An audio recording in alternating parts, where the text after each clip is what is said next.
안녕하세요. 오랜만에 커뮤니티에서 스터디 세미나 발표를 하게 된 액세스랩의 유명한입니다.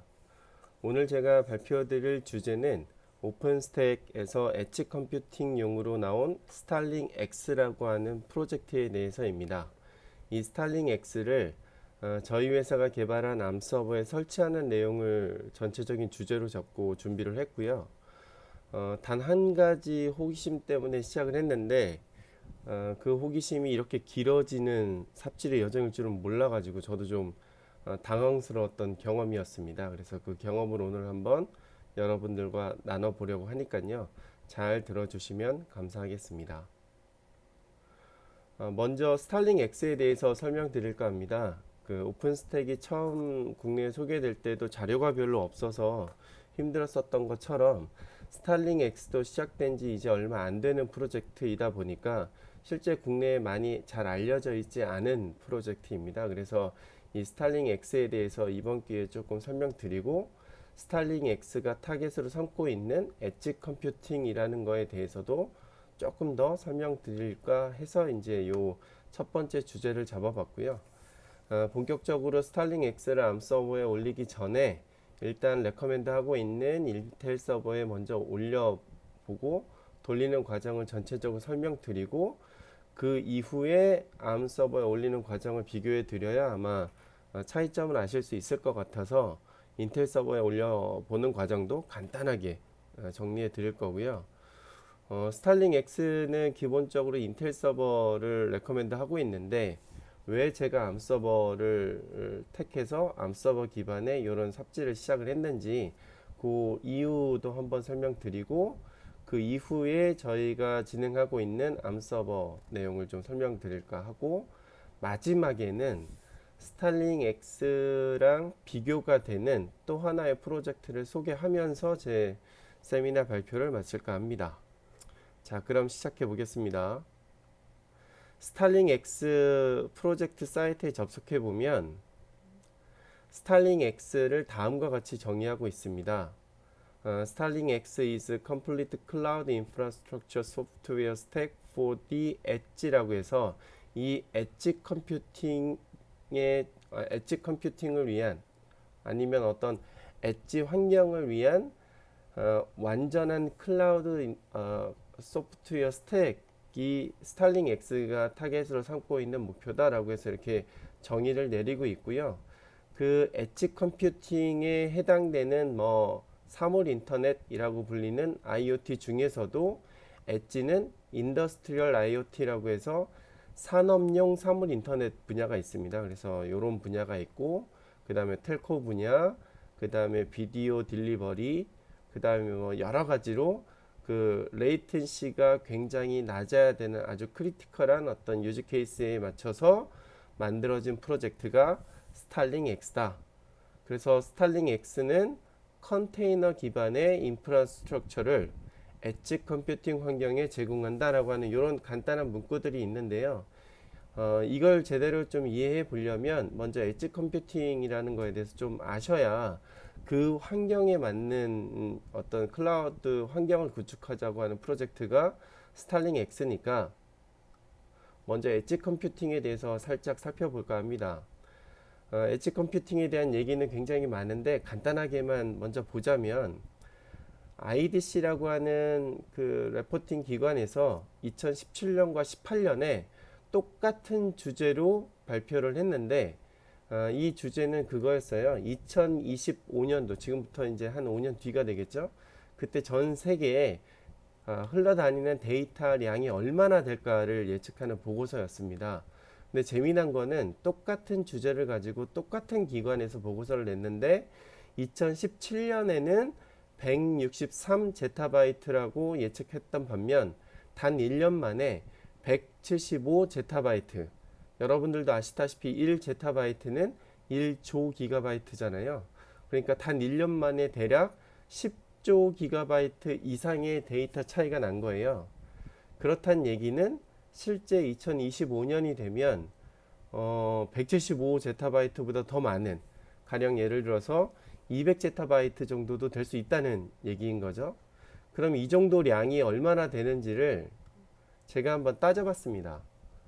왼쪽 그림은 저쪽 춘천 쪽에 가다 보면 있는 N모사의 데이터 센터 조감도고요. 그 N모사의 데이터 센터가 처리할 수 있는 용량이 240페타바이트라고 인터넷에 나오는데, 이거를 일단 175제타바이트로 나눠보면 2025년에 필요한 데이터 센터 개수가 나올 거잖아요. 그래서 제가 한번 나눠봤어요. 그랬더니 72만 개 정도의 데이터 센터가 필요하다고 나옵니다. 그 왼쪽 그림은 우리나라에 각 지역별로 분포되어 있는 데이터 센터 분포도인데요. 현재 아직 200여 개가 좀 안 되는 게 우리나라 데이터 센터의 개수인데, 아시다시피 데이터 센터는 부지를 선정하기도 어렵고 짓기도 어렵습니다. 그럼 단 5년 만에 전 세계적으로 이렇게 72만 개나 되는 데이터 센터가 과연 지어질 수 있을까요? 저는 거의 불가능하다고 보고, 그러면 데이터는 늘어나는데 이 데이터를 저장할 데이터 센터가 굉장히 많이 부족하게 되면 당연스럽게 병목이 발생할 겁니다. 그 병목이 현재 기존 클라우드의 세 가지 문제점으로 제가 얘기하고 있는 가장 첫 번째, 즉 데이터 볼륨에 관련된 부분이고요. 데이터가 너무나 많아지는데 반면 데이터 센터는 한계가 있으니 그 사이에 들어가는 병목에 대해서 어떻게 해결할 건지, 이 부분에 대한 해결책으로 나오는 게 엣지 컴퓨팅이고, 저는 두 가지 문제점을 더 들고 싶은데요. 하나는 당연히 좀 전에 말씀드렸던 볼륨이고, 두 번째는 데이터의 종류가 굉장히 많은데 처리하는 방식이 현재 문제가 있습니다. 가령 여러분들이 보시는 유튜브 같은 경우는 데이터가 일부 소실되더라도 일단은 그 스토리가 진행이 되는, 즉 데이터의 실시간성이 보장돼야 되는 퀄리티, 즉 품질 조건이 필요한 반면, 예를 들어서 우리가 인터넷 뱅킹을 할 때에는 속도는 다소 조금 늦더라도 0이라는 숫자 하나가 더 들어가면 안 되는 것처럼 데이터의 로스가 되게 중요한 품질 조건이 되겠죠. 그 다음에 IoT 등에서 굉장히 많이 나오는 센서 같은 경우는 예를 들어서 온도 센서 같은 경우는 몇 점 몇 도라고 해서 굉장히 짧은 데이터잖아요. 근데 이 짧은 작은 데이터가 1초 안에 한 수백만 건 이상 굉장히 많은, 약간 좀 얘기하자면 뭐 따발총을 다다다다닥 쏘듯이 굉장히 빠른 주기 내에 굉장히 많은 빈번한 접근이 들어가기 때문에 이걸 어떻게 처리해야 되는지, 즉 우리 주변에는 굉장히 많은 종류의 데이터들이 존재하고 있고, 이 데이터는 각각의 품질 조건에 따라서 처리하는 방법이 다른데, 현재 클라우드 같은 경우는 그러한 데이터 종류에 상관할 거 없이 일단 전체적인 데이터를 다 끌어받아서 엄청나게 저장을 시켜 놓고 난 다음에 이 데이터 자체가 엄청나니까 당연히 엄청난 데이터를 처리할 수 있는 엄청난 크기의 컴퓨터가 필요할 거잖아요. 바로 이 엄청난 크기의 컴퓨터를 만드는 기술이 클라우드다 보니까 현재 클라우드는 데이터 종류와 상관할 거 없이 데이터들을 일단 저장시켜 놓고 그 엄청난 데이터들을 데이터 종류별로 분리해 가며 이걸 한꺼번에 처리하는 방식으로 굉장히 비효율적으로 처리하고 있습니다. 그럼 이걸 또 어떻게 처리할 건지, 그 다음에 마지막 벨로시티는 속도에 관련된 문제입니다. 예를 들어서 자율주행 자동차나 아니면 화학공장 같이 굉장히 사람 생명에 직접적인 영향을 끼치는 분야 같은 경우는 매우 실시간적으로 어떤 판단과 제어가 굉장히 빨리빨리 이루어져야 된다는 거죠. 예를 들어서 기존 데이터 처리를 할 때 기존 인터넷 속도가 100ml나 아니면 뭐 1초 단위로 처리가 된다면, 자율주행이나 이런 굉장히 유독한 환경이나 혹은 사람 생명에 직접적으로 영향을 끼치는 분야는 몇 미리세컨드나 10미리세컨드 단위 이내에 무언가 다 처리가 돼야 되는데, 이런 데이터 레이텐시는 당연히 데이터 사이즈가 커지고 데이터를 쏟아내는 디바이스, 즉 데이터 생산자와 이 데이터를 저장하는 클라우드 중앙의 데이터 센터 간의 거리가 멀어지기 때문에 당연히 레이텐시는 증가할 수밖에 없죠. 이걸 처리하는 방법으로 데이터 볼륨은 데이터를 보낼 때 1차적으로 압축할 수 있으면 되고요. 데이터 버라이어티, 즉 데이터의 다양한 종류는 하나의 큰 서버에서 가상머신 여러 개를 띄우는 방법도 있긴 하겠지만 제일 좋은 방법은 다양한 데이터만큼 다양한 서버들을 미리 준비해서 각각의 베어메탈 방식으로 아예 물리적인 패스들을 만들어주면 굉장히 효율적으로 처리할 수 있을 것 같고요. 마지막 속도 문제는 데이터가 발생되는 데이터 생산지에 가장 가깝게 실제 서버를 갖다 놓으면 문제가 해결될 거라고 판단돼서 나온 개념이 엣지 컴퓨팅입니다. 즉 엣지 컴퓨팅은 중앙에 있는 클라우드로 실제 데이터가 가기 전에 중간층을 하나 만들어서 여기서 1차 필터링을 해서 약간 사이즈를 줄인다든지 아니면 서버 자체가 실제 데이터에 가장 가까운 위치에 존재를 해서 굉장히 실시간적으로 또 응답을 해준다든지 하는 그런 방법을 엣지 컴퓨팅이라고 합니다. 기본적으로 엣지라는 말은 가장 끝단, 실제 네트워크나 혹은 데이터가 실제 생산되는 바로 가장 끝단을 얘기하고 있습니다. 그래서 이러한 다양한 단말기들이 데이터를 중앙에 쏟아낼 때 그 쏟아내는 단말기 요 지역에 작은 서버가 있다면 이러한 중간 클라우드로 보내는 데이터의 90% 이상을 절감할 수 있겠다라고 생각하고 진행하는 프로젝트, 그런 기술을 엣지 컴퓨팅이라고 하고요. 여기에 맞게끔 오픈스택에서도 얘기한 주제가 바로 스타링 X입니다. 그 엣지 환경은 IoT, 스마트 시티, 팩토리, 5G 굉장히 많은 분야가 있겠죠.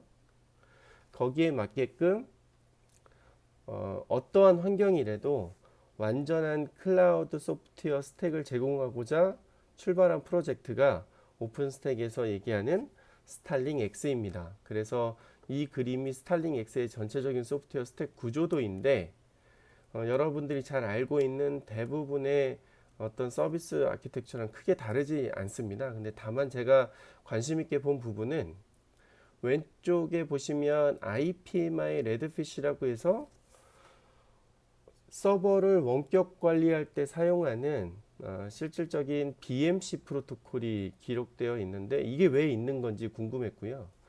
그 다음에 이런 스타링 X를 돌리기 위한 기본 OS로 기본적인 그냥 리눅스를 사용하는 건 똑같은데 왜 굳이 로우 레이텐시 리눅스를 썼는지 이게 굉장히 궁금했습니다. 그래서 스타링 X가 도대체 뭔지 조금 더 파보니까 스타링 X, 우리가 이제 저는 기본적으로 어떤 기술에 대해서 분석을 할 때 이 기술이 어디에서 나왔는지 또 이것과 비교되는 기술은 뭔지 이쪽을 뭔가 분석을 해보면 이 기술에 대해서 조금 더 확인이 잘 되더라고요. 그래서 제가 이 스타링 X가 어디서부터 출발했는지를 좀 찾아봤습니다. 그랬더니 윈드리버사에 티타늄 클라우드라고 하는 클라우드가 있고 이 윈드리버사의 티타늄 클라우드는 보시다시피 세 가지의 중요한 노드로 구성되어 있습니다. 무언가를 제어하기 위한 컨트롤 노드, 그 다음 실제 연산을 담당하는 컴퓨트 노드, 그 다음에 데이터를 저장하고 관리하는 스토리지 노드 세 가지가 있는데 바로 이 윈드리버사의 티타늄 클라우드는 윈드리버사가 강점을 갖고 있는 다양한 산업 장비, 산업군에 적용되기 위한 클라우드 플랫폼을 티타늄, 얼마나 견고하겠어요. 티타늄은 굉장히 견고하잖아요. 그러니까 다양한 분야들 중 아까 제가 말씀드렸던 뭐 화학 공장이라든지 아니면 자동차라든지 뭐 발전소라든지 이런 식으로 굉장히 안전하고 안정된 견고한 그러한 환경이 구축되어야 되는 그러한 환경에 최적화된 그러한 클라우드를 윈드리버사에서는 티타늄 클라우드라고 지금 정의를 내리고 있고, 그러다 보니까 여기 연산에 관련된 노드 쪽에 보세요.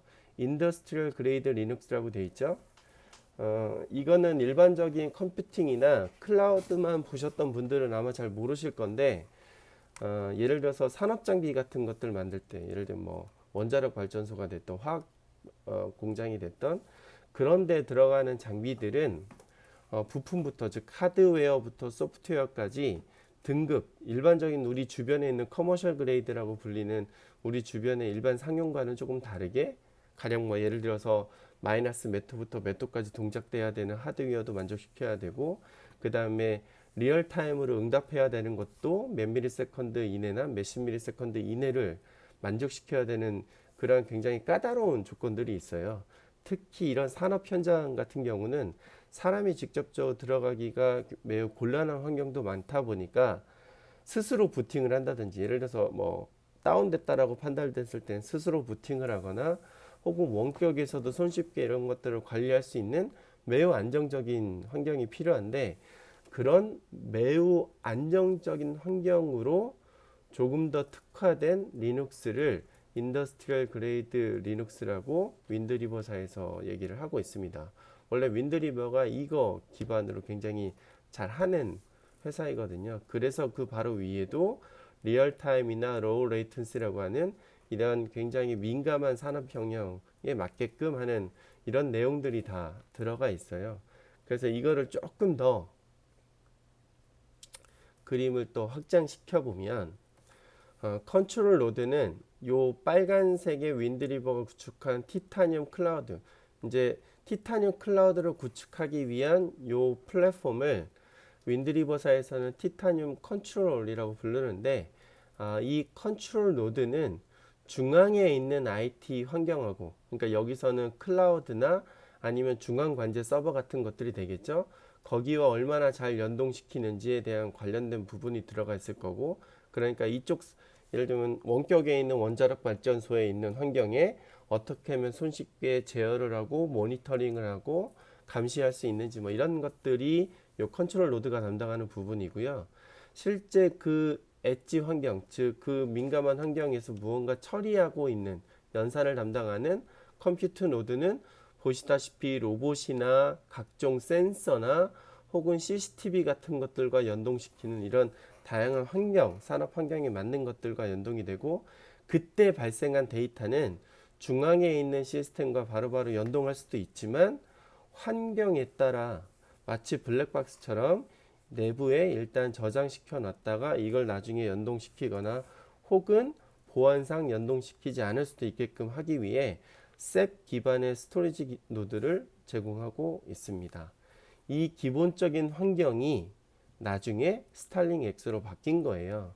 그러다 보니 윈드리버라고 하는 회사는 인베디드라고 하는 산업 환경에 맞는 것들에 최적화된 기술을 갖고 있는 회사고 이 윈드리버가 나중에 인텔이라는 회사에 인수가 됩니다. 물론 지금은 사모펀드에 이제 그 인수가 이제 됐는데 어쨌든 인텔에 인수된 이후이다 보니까 맨 밑에 아예 여기에 맞는 서버 환경도 아예 X86 인텔 서버로 아예 고정시켜 놨어요. 그래서 스타링 X에 있는 모든 패키지와 소프트웨어도 인텔 환경에 최적화돼서 지금 맞춰져 있습니다. 이 얘기는 제가 좀 나중에 다시 할 건데요. 어쨌든 정리하자면 스타링 X는 엣지 컴퓨팅을 위한 클라우드 환경을 아예 소프트웨어 스택으로 제공하는 거. 그래서 오픈스택이나 쿠버네티스나 셉이나 아니면 이런 클라우드에서 사용하는 소프트웨어를 다양한 엣지 환경에 적용 가능하도록 해주는 프로젝트가 스타링 X입니다. 그래서 스타링 X는 이 현장에 따라 대규모 단지일 수도 있고 아니면 굉장히 열악한 환경의 엣지 환경일 수도 있고 최소한 2개가 들어가는 환경도 있는 거죠. 그래서 그 사이즈별로 실제 서버를 두고 반드시 중앙 클라우드와 그러니까 엣지 컴퓨팅은 단독으로 일단 기본적인 동작은 되는데 나중에 반드시 중앙 클라우드와 연동이 돼야 돼요. 그래서 동기화가 중요하고 이 엣지에서 발생된 내용을 다시 중앙에 보내서 중앙에서는 대규모 리소스를 이용해서 머신러닝이나 이런 학습을 계속시켜서 다시 또 엣지 환경으로 보내 이 엣지 환경에서 이 중앙에서 만들어 놓은 머신러닝 룰에 의해 아니면 인공지능에 의해 관리가 되도록 이렇게 상호 동작하는 구조가 엣지 컴퓨팅이고 그 그 엣지 컴퓨팅을 스타링 X도 그대로 지원하고 있습니다.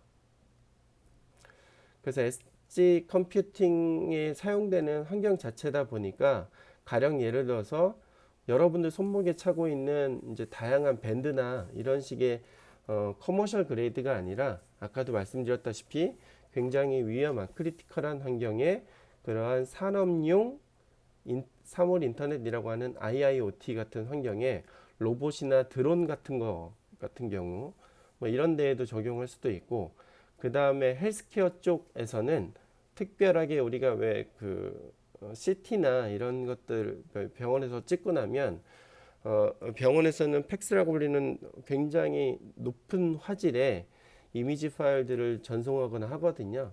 그럼 이런 것들을 바로 보내게 되면 데이터가 굉장히 커지니까 이걸 어떻게 효율적으로 전달할 건지, 그 다음에 이제 MEC라고 요즘 5G 때문에 많이 나오는 개념인데 5G 이전에 4G에서도 MEC는 있었습니다. 그때 MEC는 모바일 엣지 컴퓨팅이라고 해서 중앙까지 왔다 갔다 하기에는 너무 느리니까 사람들이 있는, 즉 휴대폰과 가급적 가까운 각 지역 내 국사의 작은 클라우드 컴퓨팅 환경을 MEC라고 구축을 해서 실시간 VR이나 아니면 게임과 같은 걸 지원을 했었는데요.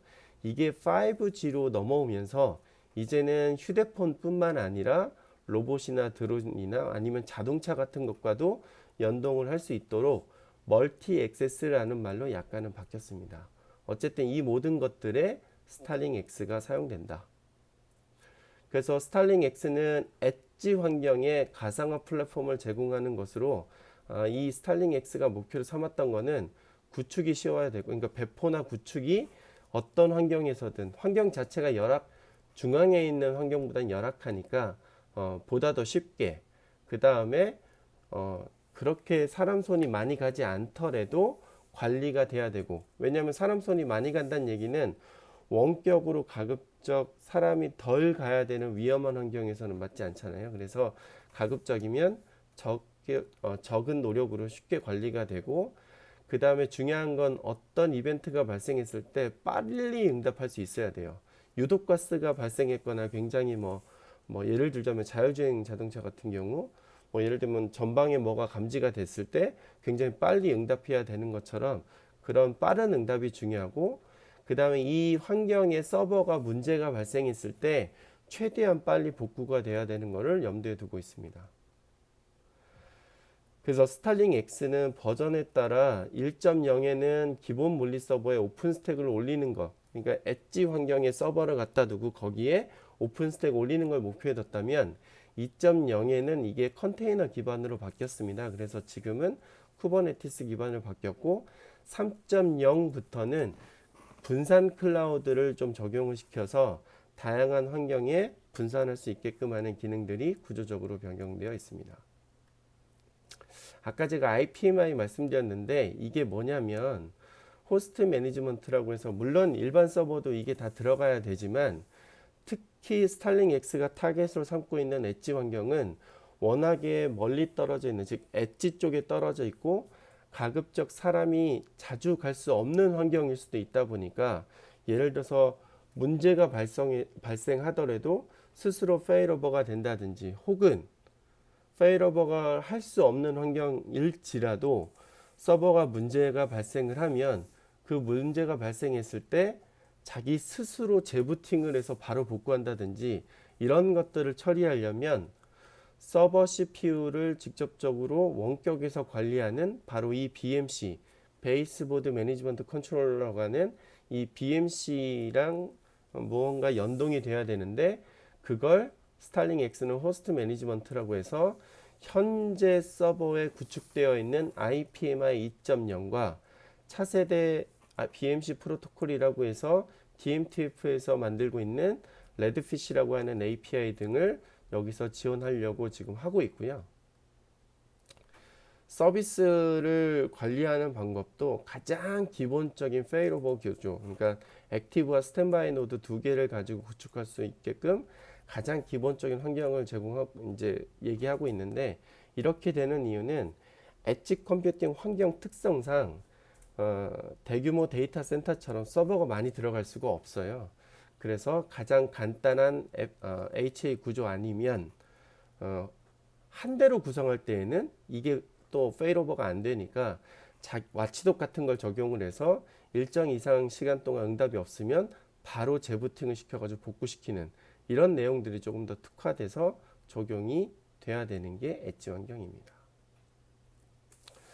이제까지 제가 스타링 X와 엣지 컴퓨팅에 대해서 이제 좀 어느 정도 설명을 드렸는데 기회가 되면 나중에 이 부분은 다시 한번 자세히 설명드리는 시간이 있었으면 좋겠네요. 자, 어쨌든 이러한 스타링 X를 인텔 서버에 설치를 한번 해봤는데요. 먼저 제가 스타링 X에 관심을 가졌던 이유는 바로 이거였습니다.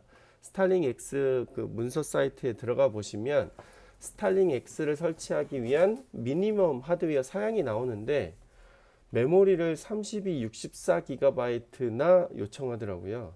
근데 엣지 컴퓨팅 환경 자체가 그렇게 높은 사양의 서버가 들어갈 수 없는 데이터 센터가 아니고 예를 들어서 뭐 발전소 내에 조그마한 구석탱이에 뭔가 하나 들어간다든지 공장 내부에 들어가야 될 수도 있는데 그럴 때 과연 저렇게 높은 사양이 필요할까?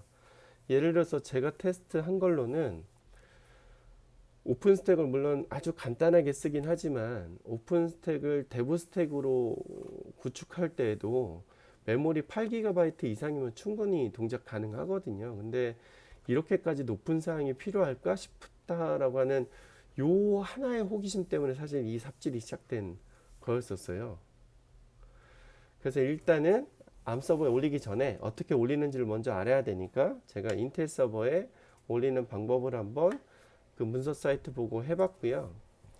여기 스타링 X 설치하는 버전은 3.0 버전을 썼습니다. 현재까지 4.0이 나오긴 했으나 4.0은 아직 개발 중인 버전이어서 현재는 안정화된 버전인 3.0 버전을 타겟으로 했고 그 다음에 인텔 서버에 설치할 때에는 사이트에 나와 있는 대로 하면 문제 하나 없이 그대로 잘 손쉽게 설치가 됩니다. 그래서 제가 일단은 메모리 사양을 한번 낮춰봤는데 별 문제 없이 다 설치가 되더라고요. 그래서 저 사양이 왜 저렇게까지 하는지는 물론 이제 대용량 센서나 이런 것들 처리할 때는 사실 나중에 DB나 이런 것들도 타임 시리즈 DB나 이런 식으로 메모리에 일단 속도가 너무 빨리 막 올라오니까 그 빨리 올라오는 센서 데이터를 빨리 처리하려면 일단 인메모리 DB나 뭐 이런 식으로 메모리에서 먼저 처리하고 나중에 저장을 한다든지 하는 방식이 필요할 수도 있어서 메모리가 올릴 수도 있는데 일단 어쨌든 설치할 때는 굳이 꼭 64 이상이 아니어도 상관없이 설치는 다 잘 됩니다.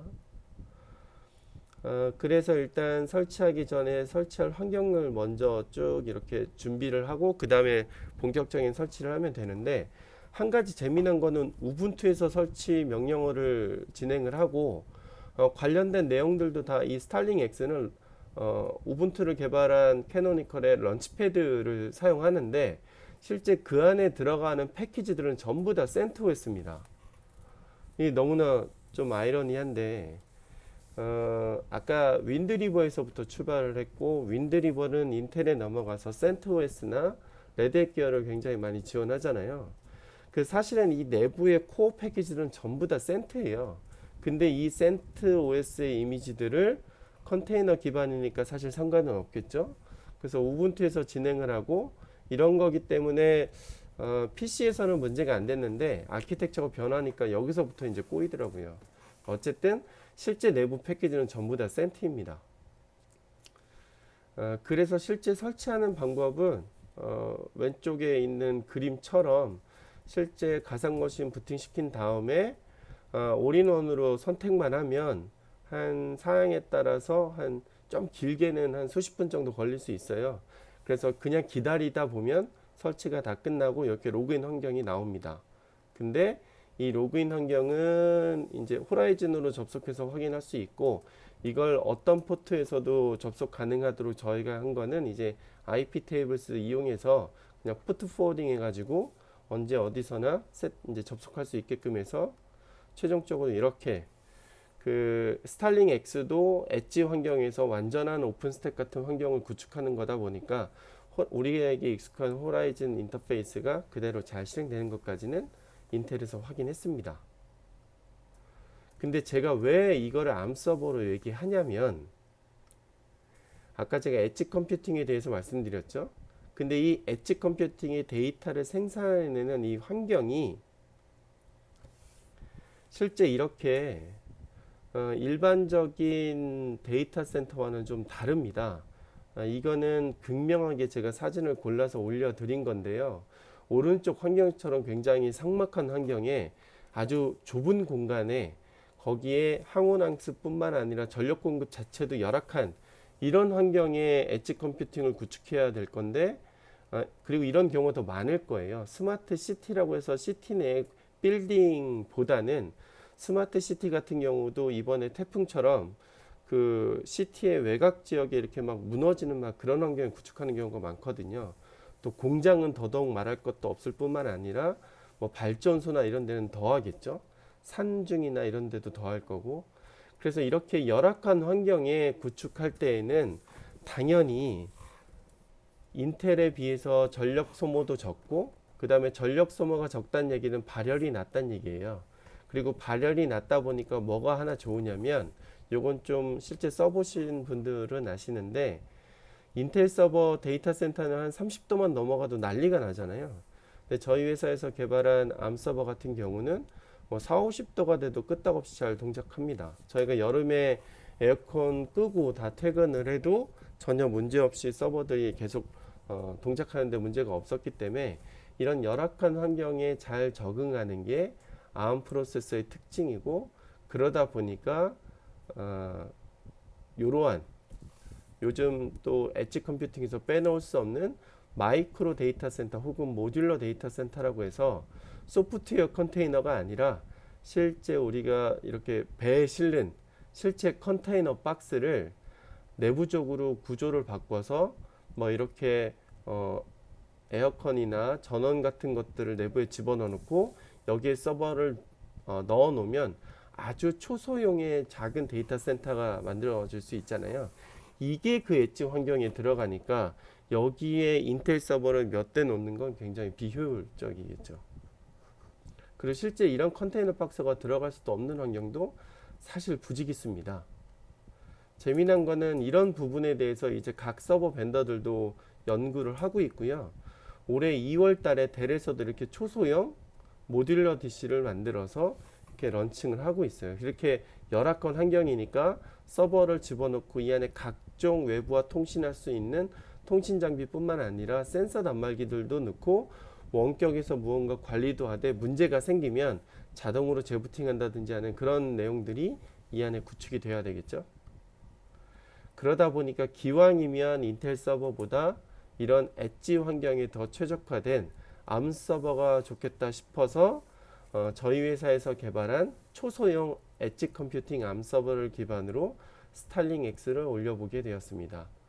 왼쪽 사진에 보시면 아시겠지만 이렇게 라이타랑 비교해 봤을 때 이 서버가 얼마나 작은지 알 수 있을 거잖아요. 근데 이 작은 사이즈에 24개의 CPU 코어와 서버용 메모리 그 다음에 SSD가 들어간 완전한 하나의 컴퓨터가 있고 이 전체 24개 코어를 돌리는데 소모되는 전력이 15W. 그러니까 여러분들 집에 있는 공유기나 셋탑박스 정도 생각하시면 돼요. 그 정도 전력이면 실질적으로 24개의 CPU 코어를 돌릴 수 있다라는 게 저희 회사에서 개발한 저전력 암 엣지 컴퓨팅 서버이고요. 그걸 2U 서버 박스 하나에 저희 회사는 무려 32개를 장착시킬 수 있습니다. 그러면 총 768개의 CPU 코어를 돌릴 수 있으니까 사실 아까 기존 클라우드는 데이터 종류 상관할 것 없이 중앙으로 다 때려박는 구조였는데 이 서버를 쓰게 되면 각각의 데이터 타입별로 베어메탈 방식을 직접적으로 서비스가 가능하겠죠. 그리고 이 서버를 원격으로 관리해주는 아까 우리가 봤었던 BMC라고 하는 소프트웨어는 미국의 아메리카 메가트렌드라고 하는 컴퓨터 부팅할 때 삼각형 로고 같은 거 보시는 바이오스 그림 보신 적 있죠? 그 바이오스를 개발한 암이라고 하는 회사가 거의 독점하다시피 하고 있습니다.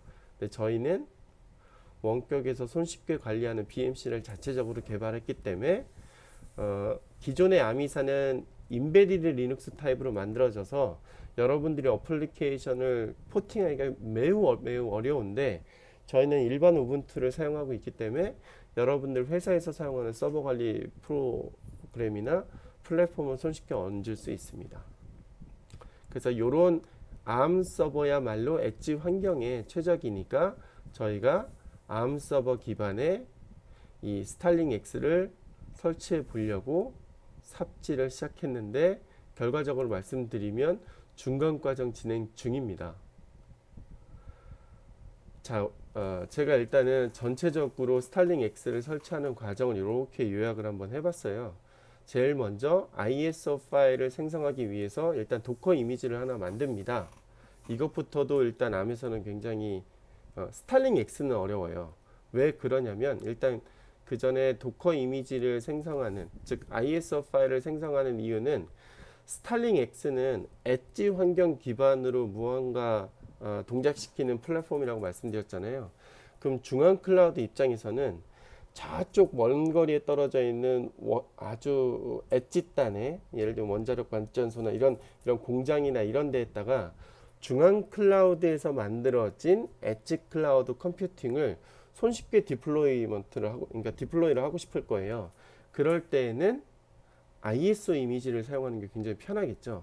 그래서 이 ISO 바이너리 기반으로 실제 스타링 X는 모든 노드 구성을 다 하게 되는데 이 ISO 바이너리가 전부 다 x86 인텔 서버 기반으로 다 맞춰져 있습니다. 그 안에 들어가는 CentOS 패키지들부터 뭐 할 거 없이 전부 다 인텔이라 이걸 일단 바꿔야 되는 게 필요하고 그 다음에 도커 이미지 내부에 몽고DB 설치하고 그 다음에 ISO를 빌드하기 위한 환경을 구축하고 국주템 환경에서 ISO 이미지를 생성한 다음에 이렇게 생성된 이미지 기반으로 아까 위에서 말씀드렸다시피 각종 노드들을 설치해서 구축하는 거예요. 그렇게 스타링 X 구동 준비를 끝낸 다음에 이제 러닝하면 되는 거죠. 현재 저희가 끝낸 바로는 요 ISO 이미지 생성 바로 전 단계까지가 저희가 끝나 있는 상태입니다. 그럼 왜 그렇게 어려웠느냐? 각각을 살펴보죠. 먼저 ISO 파일 생성을 위한 도커 이미지를 만들어야 되는데 만드는 과정부터 에러가 발생합니다. 그 도커 이미지 생성에서 뭐가 발생하냐면 ARM 기반의 그러니까 쉽게 말하면 이 스타링 X 내부 코드를 보면 약간 날코딩 되어 있는 로직들이 상당히 많아요. 근데 그 부분들이 전부 다 인텔 x86 아키텍처 기반으로 다 그렇게 돼 있으니까 이런 부분들이 에러 나올 때마다 저희가 일일이 수정을 했거든요. 그래서 첫 번째 빌드 과정에서 나오는 에러 자체도 아키텍처가 미스매칭 돼 있어서 이 아키텍처를 해결하려고 저희가 암으로 만들어진 CentOS 이미지를 밀어 넣어서 이 부분을 해결했고요. 그러려고 저희가 도커 파일도 이렇게 CentOS 7.8. 2003 버전이 암 버전이 없어서 일단 암 버전으로 맞춰져 있는 CentOS 7 버전으로 진행을 시켰습니다. 그 다음 기본 컨테이너를 생성할 때 여기에 있는 빨간색 명령으로 진행을 했더니 역시나 마찬가지로 쭉 진행하다가 뒷부분에 이렇게 HTTP 404 에러가 나오는데 이게 레포 설정이 잘못됐던 거더라고요. 그래서 레포 설정을 저희가 도커 파일에서 다시 이런 식으로 수정을 해서 그 다음에 진행을 했습니다. 그래서 실제 ISO 파일 생성하는 도커 이미지 생성 단계가 아직 진행 중인 거예요. 여기까지만 해도. 그 다음에 이 도커 이미지를 생성하기 위해서 저희가 ARM 서버에 OS를 설치하고 그 다음에 도커 이미지 생성 스크립트를 다운로드 받고 로컬 RC 파일을 이런 식으로 수정을 하고 그 다음에 64비트 ARM 아키텍처 환경에 맞게끔 저희가 이 부분을 또 수정을 했는데 앞서서 같은 그런 에러 나올 때마다 다 바꿔가면서 했거든요. 근데 여기 몽고DB도 그냥 간단하게 여기는 한 줄로 되어 있지만 사실 몽고DB도 센트와 인텔 기반의 아키텍처로 스타링 X는 만들어져 있어서 저희가 ARM 버전에 맞게끔 몽고DB도 소스 코드를 가져다가 역시 GCC 버전에 맞게끔 맞춰가지고 몽고DB도 사실 빌드하는데 또 삽질이 엄청나게 또 들어갔었죠. 그래서 또 tb.sh 스크립트도 저희가 수정을 했는데 여기에 ARM 기반의 아키텍처가 빠져 있어서 그 부분을 수정을 해서 결국은 도커 이미지를 생성을 했고, 그렇게 생성된 64비트 ARM 아키텍처에 맞는 스타링 X용 도커 이미지 파일을 생성하는 데 성공을 해서 이렇게 이렇게 화면에 보여드리고 있게끔 나왔습니다. 여기까지가 스타링 X를 설치하기 때 다 사용하는 ISO를 빌드하기 위한 환경의 첫 번째 단계예요. 그 이후에 빌드 환경 구축을 컨테이너 만들고, 그 다음 컨테이너 내부에서 또 여러 가지 준비를 한 다음에 그 다음에 패키지 저장소를 설정해서 다운로드를 받는데, 문제는 이 패키지 중에 수십 가지가 전부 다 아키텍처의 미스매칭 때문에 이걸 일일이 또 맞춰줘야 되고, 그럴 때 시간 관계상 이런 패키지들은 필요 없겠다 싶어서 사실은 이 패키지만 하더라도 수십 가지 종류를 저희가 기록해서 보여드리고 싶었으나 세미나 시간이 뭐 한정돼 있으니까 어쨌든 굉장히 많은 삽질들이 있습니다. 이게 다 스타링 X가 아예 첫 번부터 인텔 기반에 맞게끔 날 코딩 돼 있는데, 이 부분은 좀 나중에라도 바뀌었으면 좋겠는데 그 부분은 뭐 저희 회사가 스타링 X에 컨트리뷰션 하거나 이런 방법들을 좀 고민하고 있습니다. 그래서 최종적으로 스타링 X 패키지 생성까지는 현재 진행해서 여기에 들어간 커널 빌드까지는 성공을 했는데, 이 이후에 몇 가지 작업들을 더 해서 ISO 빌드 환경이 끝나야 그 뒤에 이미지를 생성하고 이러거든요. 근데 이런 부분들이 여전히 조금 안 되어 있어서 요거는 지금 계속 진행 중이고, 진행이 다 끝나면 다시 한번 이런 세미나나 이런 자리를 통해서 제가 한번 또 공유 드릴 수 있도록 하겠습니다. 마지막으로 제가 하나 요거는 좀 소개해 드리고 싶어서 넣었는데요. 클라우드 네이티브 파운데이션에서 얼마 전에, 며칠 전에, 지난주에 바로 공식 프로젝트, 인큐베이팅 프로젝트로 인증한 프로젝트가 쿠베 엣지라고 하는 프로젝트가 있습니다. 여러분들도 가보실 수 있고요. 쿠베 엣지.io에 들어가 보시면 쿠버네티스의 엣지 버전이에요. 그래서 엣지 플랫폼에 최적화된 쿠버네티스인데, 여기 GitHub 사이트의 이 아키텍처를 보시면 우리가 봤었던 스타링 X보다는 굉장히 심플한 구조로 아키텍처링이 되어 있고, 그 다음에 여기 메시지를 주고받는 MQTT 브로커라고 해서 MQTT가 있죠. 원래 엣지 환경은 환경상 아까 산업용 사물 인터넷이라고 했는데, 기본적으로 사물 인터넷에 관련된 수많은 센서들과 연동을 합니다. 근데 수많은 센서들과 메시지를 주고받을 때 사용하는 거의 산업용 표준으로 자리를 굳힌 게 이 MQTT 프로젝트거든요. 그 MQTT를 기본으로 아예 IoT 엣지 쪽에 굉장히 특화돼서 쿠버네티스를 어떻게 하면 엣지 환경에 굉장히 심플하게 돌릴 수 있을까라고 클라우드와 엣지 따는 이렇게 매우 심플하게 구축한 프로젝트가 쿠베 엣지라는 프로젝트고요. 더더욱 좋은 건 이 쿠베 엣지는 엣지 컴퓨팅을 좀 연구를 했던 것 같습니다. 그래서 이 쿠베 엣지는 현재 ARM 프로세서도 지원을 하고 있어요. 그래서 저희도 요거를 가지고 테스트를 해보고 있는 중인데, 요것들을 조금 더 알고 계시면 엣지 컴퓨팅용 무언가 클라우드 환경을 구축할 때 도움이 될까 싶어서 요것도 설명드리고 오늘 세미나를 마무리하도록 하겠습니다. 여기까지가 제가 준비한 내용이고요. 관련된 궁금 사항은 세미나 이후에 질문을 주시거나 아니면 저희도 또 조금 더 작업을 더 해야 되니까 스타링 X에 대해서 간단하게 좀 더 살펴보고 또 답변 드리도록 하겠습니다. 이상 긴 시간 세미나 들어주셔서 감사합니다. 네, 오늘은 여기까지 마치도록 하겠습니다. 감사합니다.